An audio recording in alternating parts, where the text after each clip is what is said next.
Well, we are back. It's another Monday morning. This will not be a long one, but it might challenge some of you. I've received this question from, I think, 2 people in the last few months. And so I felt it needed to be elevated up and get in here. So, what is the calling of God? Does God call people? How does he call them? What does that feel like or look like? There is for some of you, that this is a very much a duh.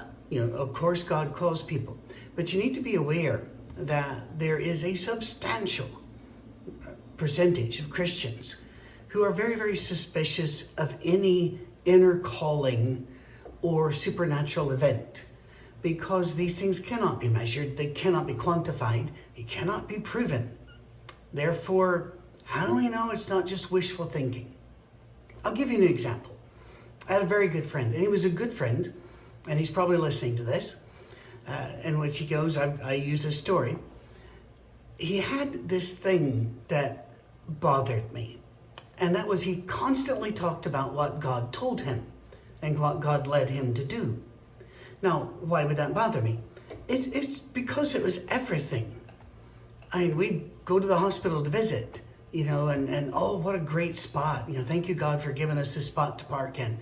And then, again, nothing wrong with this. But when it was constantly in there, one began to suspect that God was asking my friend to do what my friend wanted to do. And it all came to a head one day as he'd come to pick me up, and I walked out of my house, looked down, and I went, wow, that's a nice car. Now, I like cars. I drive just a normal Hyundai Tucson. It's got 18 months, I bought it 18 months ago. It has almost 45,000 miles on it because of our Welcome Home tour. If you don't know what that is, send me a note. I'd love to tell you all about it. Patrick@oursafeharbor.com. Now, back to the subject. Looked at the car and I went, that's a great car. And my friend seemed to become a little defensive, as Christians sometimes do, when you point out that they have bought something nice. Isn't that sad? But anyway, so he said, my old car was in bad shape, and God led me to buy this car. And I don't know why, but that day was just the straw that breaks the camel's back, or whatever, metaphor, simile, or phrase you want to use. I said, God led you to buy this car. He said, yes. And I said, just real quick question. Do you like this car? And he said, yeah, it's a great car. And I said, it fits your budget and it's going to work well for you. And he goes, I really think it will. I think it's good. I said, wow, you dodged a bullet there, did you not? He could have led you to buy an old clapped out Yugo, or, he could have bought some banger like an Edsel that hadn't been restored. And he just kind of looked at me and I said, I'm not convinced that God's calling matches our desires. And I think you're a really good person who listens to Jesus and you draw really close to Jesus. But I'd like to talk to you about the way we phrase things. And he was very, very open, and I was trying not to be a jerk. Sometimes I can be a jerk. I really don't want to be a jerk. I really don't. I'm doing my best. I'm trying. But then again, my father used to say I was a very trying kid. So maybe that. Anyway, what is the calling of God? Generally speaking, when we talk about a calling from God, he is asking you to make a change, sometimes in location and vocation. Let's say that you're a manager of a local grocery store, a very honorable job and a very necessary job. Thank you for having that job and for serving your community in that way. But for some reason, as you study scripture and as you pray, you just feel like you need to do something else for God. And then you hear at church that there's a mission team going to, I'm just going to pick a country, Venezuela. And you think, I think I want to go. Extremely honorable. Why not? Great thing to do. So you go and you come back and now you are convinced God's calling me to up stakes, pull up the roots, go live in Venezuela and serve him among those people. Again, super, super great stuff there. And it could very well be that he is calling you. Or you could be going through a series of emotions caused by your circumstances and your sweet personality that is really aligning with what you want to do and putting God's stamp of approval on it. Now, is that a sin? No, I don't think so. But I don't think we can call that a calling from God. Now, some callings from God have been rather spectacular.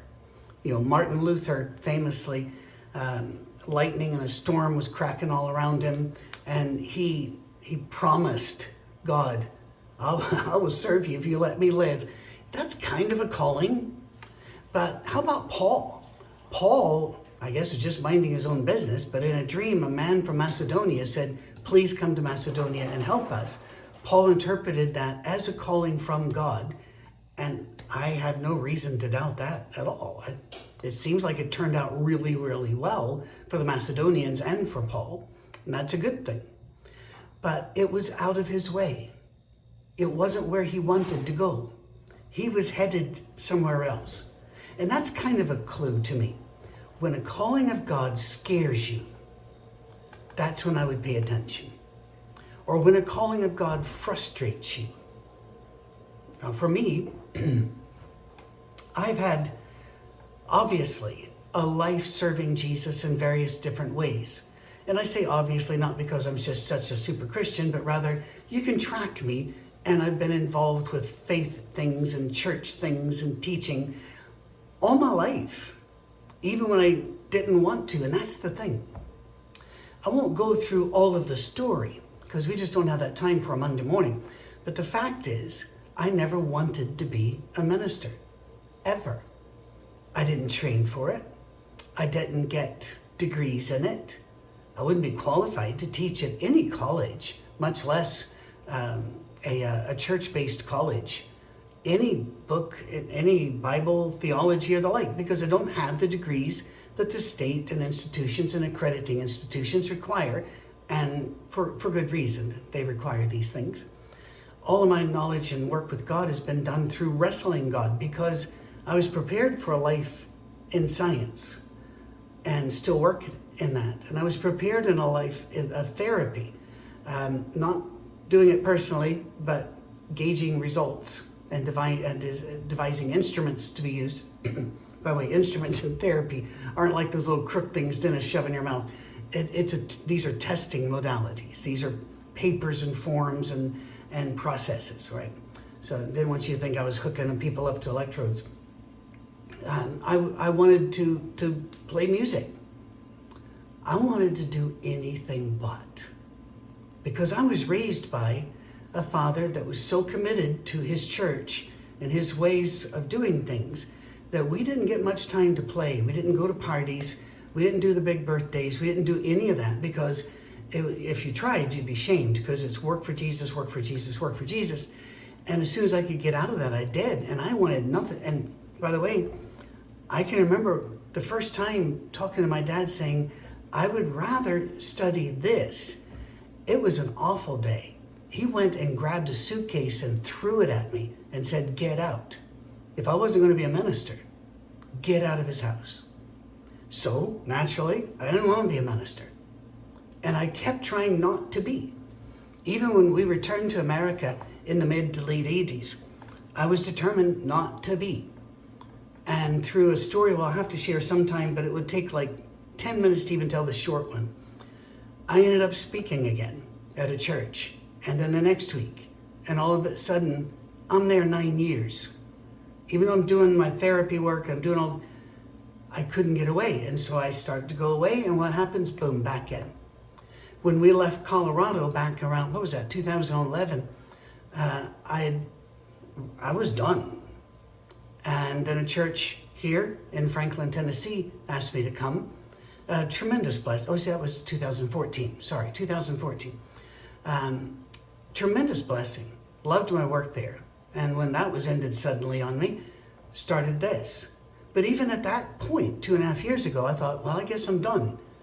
And universities started reaching out to me, because while I'm old, I have a body of knowledge that's useful in that little thin crack that they needed. the calling of God has been a burden on me and a joy. And I know exactly what David's talking about in Psalm 139 when he says, you got one arm around me and one arm on me, and you are not letting me turn. And I get that now. And by the way, I love this work, and I love you, and I love being able to travel and see you. That's really, really, really cool. I love getting videos from you so that on a Sunday we're hearing from all over the world. That's brilliant. But I was a very reluctant listener to the call of God. And I did not have a moment in a dream telling me to do this. I didn't have a moment of a great epiphany. Some people do. Well, how do we know if it's just us doing what we really wanted to do or not? I think most times it's going to scare you or make you uncomfortable. But that shouldn't be the only judge. You need to figure out the calling of God. James warns us that, there are, and Paul through Timothy warns us about doctrines of demons and false gospels. So, if the calling of God on your heart will isolate you, or elevate you, or cause you to drop other obligations, it's not from God. Let's say that my children were still at home, young children, and all of a sudden I'm overwhelmed by the need in South Sudan. And brothers and sisters, you cannot overstate the need, the danger, the poverty, despair in South Sudan. It is just, there are no words. So I say, I feel the call of God. I've got to go help those people. That's very admirable. But if you go there and do that, what happens to my wife and my kids? Am I taking them and putting them into danger? Removing from them chances to be around other Christians, chances to eat, chances to stay safe from the marauding peoples that come through all the time? My responsibility to my wife and my children will never be trumped by a call from God, because he gave me my wife and my children, and they are my calling just as much as anything else is. What about the isolation? I've met single people before that I'm amazed. And they go do mission work, and I'm amazed. So that's not the kind of isolation I'm talking about. I'm talking about somebody who leaves their family or leaves their obligations, does not take care of their aged parents, whatever obligation they may have, but rather to go sit in a cave and get close to God for a while. I don't think God's behind that. And I think God's all about Sabbath and sometimes retreats for that, for limited periods of time. But you need to prepare others for your absence and make sure your obligations are met. So be very, very careful, especially with any sudden emotional call, that you don't always assume it's God saying you need to do this, because it might just be you and your dreams. It might just be your big heart responding to a real issue. If God calls you, he will equip you. He will give you everything you need to do this job. And he will not require you to sin by dropping other obligations or by elevating yourself up in a prideful manner to be in charge of this. He's going to equip you. And that's, true callings scare you, but they don't release you from other obligations to Christ and to his children who he loves. When you get a calling, just think this. Your talents must fit his needs in this circumstance. So think about it. Do the math. I never make a move. After I think I've got a calling of God, I never make a move without talking to at least a dozen people I trust. When we started our safe harbor, it had to be 3 dozen, 4 dozen, but there was a core of about 20 that I listened to that called me to do this. And then they equipped me to do it and helped me make sure my obligations were done. I took care of them. If you are called, he will take care of that as well. All right. If you want to look at a list of gifts that he uses, they're not by any means a complete list. There are many things not on the list, but Romans 12, 1 Corinthians 12, that'll get you started.